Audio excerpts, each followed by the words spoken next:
మీరు మీ ఇంటి దగ్గరే ఉండి రోజుకు వేలల్లో నెలకు లక్షలలో సంపాదించాలనుకుంటున్నారా? Part time, full time, work from home లాంటి ఆన్లైన్ జాబ్స్ కావాలా? అయితే ఇంకేంటి, మా వాట్సాప్, టెలిగ్రామ్ గ్రూప్లలో జాయిన్ అవ్వండి అని చెప్పగానే ఇలాంటి జాబ్ ఫ్రాడ్ నేరగాళ్ళ మాయ మాటలు నమ్మి జాయిన్ అయిపోయారంటే మీరు కూడా వారిలాగే కన్నాలేసుకుని బ్రతకాల్సి వస్తుంది.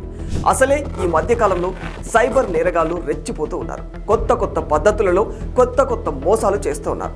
అప్రమత్తంగా ఉండకపోతే ఇక అంతే సంగతులు. ఒకప్పుడు ఉద్యోగాల పేరుతో అమాయకులకు సోషల్ మీడియా ద్వారా ఎరవేసి సెక్యూరిటీ డిపాజిట్ పేరుతో అందిన కాడికి దండుకునే వాళ్ళు జాబ్ ఫ్రాడ్ నేరగాళ్ళు. ఇప్పుడు రోజులు మారిపోయాయి, టెక్నాలజీ మారిపోయింది. అందుకే కొత్త మార్గాలను ఎంచుకుంటూ ఉన్నారు. టాస్కుల పేరుతో ఆన్లైన్ పనులు చేయించుకొని అందుకు ప్రతిఫలంగా చెల్లించాల్సిన మొత్తాన్ని చెల్లించకపోగా బాధితుల జేబులకు చిల్లులు పెడుతూ ఉన్నారు. విద్యార్థులు, మహిళలు, మధ్యతరగతి ప్రజలే ఈ జాబ్ ఫ్రాడ్ నేరగాళ్ల టార్గెట్. ఎందుకంటే ఈ part time, work from home ఉద్యోగాలకు విద్యార్థులు, మహిళలు, మధ్యతరగతి ప్రజలే ఎక్కువ ఆసక్తి చూపిస్తారు. ఇలాంటి వారి బలహీనతే జాబ్ ఫ్రాడ్ నేరగాళ్లకు పెట్టుబడిగా మారిపోయింది.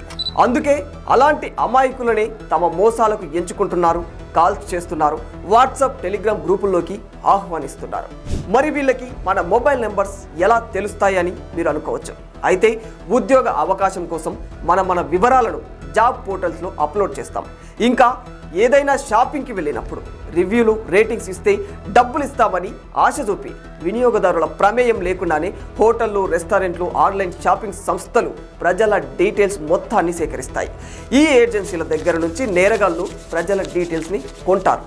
ఈ డేటా ఆధారంగా ఆయా ఫోన్ నెంబర్లకు వాట్సాప్ ద్వారా బల్క్ మెసేజ్లు పంపిస్తూ ఉంటారు. తమ మెసేజ్లకు స్పందించే వారిని మోసం చేసేందుకు పక్కా స్కెచ్ వేస్తారు ఈ కేటుగాళ్ళు. అంటే టెలిగ్రామ్, వాట్సాప్ గ్రూపుల కేంద్రంగా సాగుతున్న ఆన్లైన్ టాస్కుల వ్యవహారం, రేటింగ్స్, పాజిటివ్ రివ్యూలు ఇచ్చే ఏజెన్సీలతో జాబ్ ఫ్రాడ్ నేరగాళ్ళు లింకులు పెట్టుకుంటున్నారన్నమాట. తమ మెసేజ్లకు రెస్పాండ్ అయిన అమాయకులతో ఆయా షాపింగ్, రెస్టారెంట్ సంస్థల యాప్స్ డౌన్లోడ్ చేస్తూ ఉంటారు. వాటికి రేటింగ్, రివ్యూలు లాంటి టాస్కులు ఇచ్చి ఆ స్క్రీన్ షాట్లు పంపాలని చెబుతారు.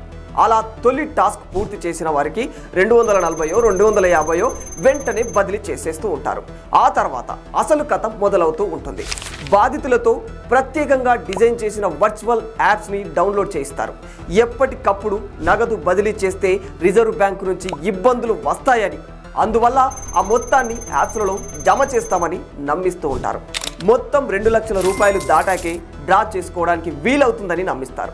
దీంతో పాటు మరికొంత బోనస్ సొమ్మును కూడా బాధితులకు చూపిస్తారు. ఆ మొత్తాన్ని తక్షణమే తీసుకోవాలంటే కొంత డబ్బు డిపాజిట్ చేయాలని కోరుతారు. అయితే ఈ వర్చువల్ యాప్లలో భారీ మొత్తం కనిపించడంతో నేరగాళ్లు కోరిన సొమ్మును అమాయకులు చెల్లిస్తూ ఉంటారు. అలా వేలాది మంది బాధితుల నుంచి భారీ మొత్తం కొల్లగొట్టాక నేరగాళ్లు ఆయా సోషల్ మీడియా గ్రూపులతో పాటు వర్చువల్ యాప్స్ను కనుమరుగు చేస్తూ ఉంటారు. ఏదేమైనా మోసపోయేవాడు ఉన్నంతకాలం మోసం చేసేవాడు పుడుతూనే ఉంటాడు. కాబట్టి ఇప్పటికైనా జాగ్రత్తగా ఉండండి. రివ్యూలు, రేటింగ్స్ ఇస్తే డబ్బులు ఇస్తామని అనగానే ఎగబడి ఎక్కడ పడితే అక్కడ మీ డీటెయిల్స్ని ఇవ్వకండి. ఇలాంటి కేటుగాళ్ళ చేతుల్లో మోసపోకండి. For more videos like this, subscribe Big TV channel.